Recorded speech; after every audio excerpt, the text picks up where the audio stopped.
dans le temps. Nous allons commencer avec quelque chose que j'aime vraiment beaucoup, tout ce qui est zone web. Vous savez tous que cette zone est un object en 4D qui vous permet d'avoir donc un moteur de recherche dans votre application. Et Joshua a vu donc que cette zone web a toutes ces technologies, donc le JavaScript, quelque chose que j'aime vraiment beaucoup. Et cela vous permet de faire des choses vraiment incroyables. On vous a montré au cours des années que on peut vous mettre donc des cartes, des interactions, et c'est vraiment un monde entier dans la zone web, avec beaucoup d'opportunités. On vous a montré beaucoup de ces choses. Eh bien, ce n'est pas ce qu'on va faire voir aujourd'hui. On va se concentrer sur la façon dont on a amélioré le développement pour vous, pour en faire quelque chose de plus facile. Ce qui est important ici, c'est que la zone web s'est établie comme une caractéristique essentielle. Donc, on a vu beaucoup d'exemples. Et sur quoi on veut se concentrer, c'est donc les processus de développement donc, dans cette zone web. On a essayé donc de simplifier un petit peu ces accès. Donc, quelques zones sur lesquelles on veut se concentrer, l'inspecteur de la zone web et donc les retours de la zone web. Alors, voyons quelques exemples. Ce que nous avons ici, donc c'est un formulaire en 4D, donc c'est une interface et la box donc à gauche, eh bien c'est une boîte web. Donc, ce sont des données financières, donc la capitalisation par année. L'API s'appelle GQplot. C'est une bibliothèque JavaScript en open source. Ici, donc, vous allez ajouter des champs. Et vous cliquez donc sur un objet en 4D, vous sélectionnez une année, et lorsque vous cliquez sur 4D, eh bien, le diagramme est mis à jour.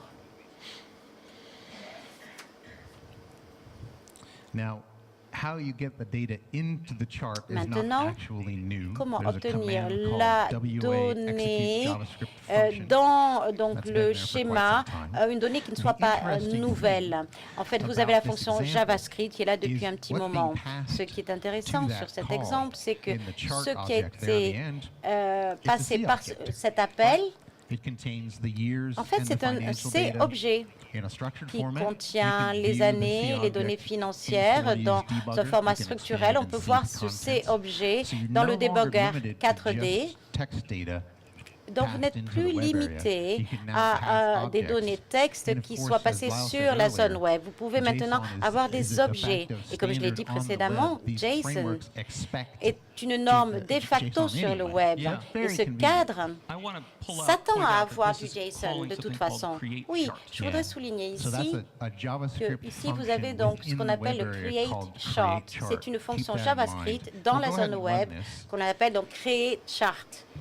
On va essayer de voir cela un petit peu plus loin. On va la mettre en fonction. Donc, vous avez ici donc le diagramme, mais qu'est-ce qui s'est passé avec mes données? Que se passe-t-il s'il y a quelque chose qui ne va pas dans mon C-objet? Vous êtes la personne spécialiste du web. Qu'est-ce qui se passe sur le web s'il y a eu un problème sur une page web? Eh bien, les moteurs de recherche modernes vous permettent donc d'inspecter les espaces web. Donc, on a juste ajouté cela. C'est assez logique. Donc, on va essayer donc de faire apparaître l'inspecteur. Ici, ça ressemble au JavaScript ou au HTML, mais en fait, c'est quelque chose que vous connaissez parfaitement bien. C'est comme votre outil de debugger. Dans 4D, c'est très similaire. Vous pouvez voir le langage, vous pouvez voir donc le mode debugger, vous pouvez donc exécuter des codes arbitraires, vous pouvez avoir des expressions 4D, et vous pouvez également avoir des expressions JavaScript. Donc, c'est un outil très similaire. On va regarder un petit peu comment cela fonctionne. En fait, j'ai trouvé que cette fonction create chart que nous avons spécifiée ici, vous avez donc des données. Donc, nous allons sélectionner un point de rupture et ensuite, on va donc continuer et effectuer cette fonction à nouveau.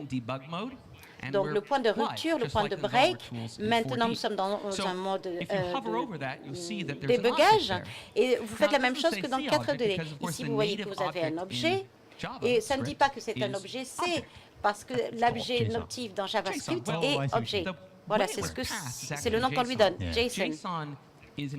En fait, JSON, ça fait partie du langage dans JavaScript. Donc, lorsque 4D a pris le C-objet et a appelé cette méthode, l'a transformé en JSON, a passé cette méthode par le biais de JavaScript dans la zone web et l'a changé en nouveau objet dans JavaScript. Donc, c'est tout à fait transparent. C'est assez sympa.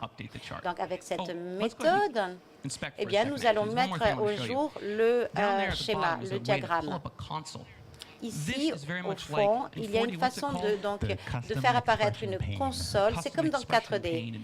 Ça s'appelle Custom Expression Pane dans 4D. Vous pouvez donc appeler le code. Ici, par exemple, vous mettez des données. Donc, la variable a des différentes valeurs.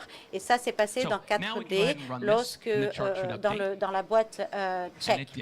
Donc ici, vous le faire fonctionner dans 4D et ça marche. Donc ici, donc, on regarde le C-objet, mais également l'inspecteur web. On ne fait que toucher la surface de ce que l'inspecteur web peut faire. Cela peut également vous permettre de changer le XML et le CSS.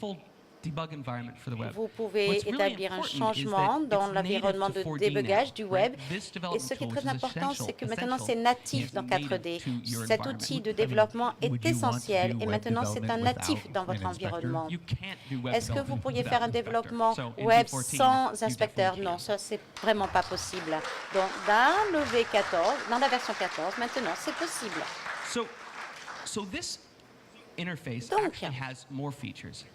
Cette interface a plus de spécificités, de caractéristiques. Donc, par rapport à ce rapport de capitalisation, si vous cliquez sur l'un de ces camemberts, vous verrez que ce qui se passe, c'est que, en fait, c'est envoyé à 4D, et ensuite, 4D appelle une méthode qui fait une requête et qui met à jour donc ce qu'il a à l'intérieur de ces camemberts. Donc, on va essayer de regarder tout cela. On repasse donc à l'inspecteur web et la méthode qui est cliquée, sur laquelle on clique, va mettre donc un point de rupture, un breakpoint ici. Alors, on va mettre ici donc le point de rupture ici, le point break. Et vous allez voir que cela comprend complètement 4D. Maintenant, nous sommes en mode de débugage. Et ce petit signe dollar pour le 4D a été créé pour le système 4D lorsqu'on a créé donc l'objet formulaire pour vous. Lorsque c'est inséré dans l'espace JavaScript, cet objet JavaScript eh bien, fait des choses fantastiques pour nous tous. Et ce que fait l'objet, en fait, c'est que cela permet à JavaScript d'appeler des méthodes 4D très facilement.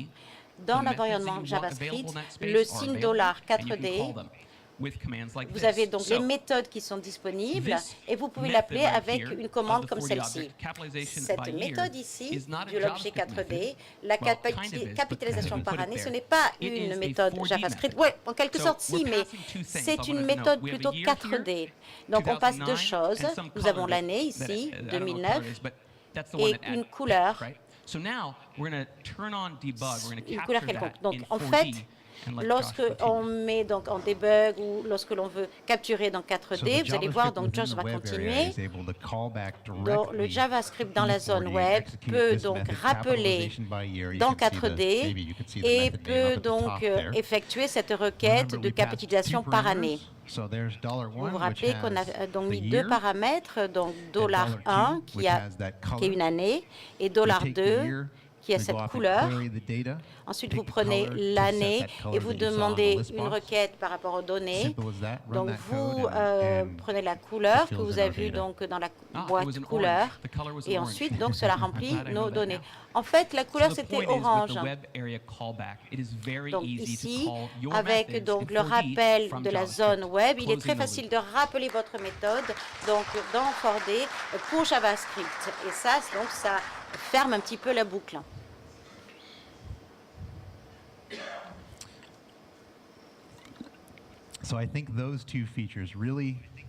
Et je pense que maintenant que ces deux caractéristiques aident à simplifier le processus de développement lorsqu'on utilise la zone web. Et en fait,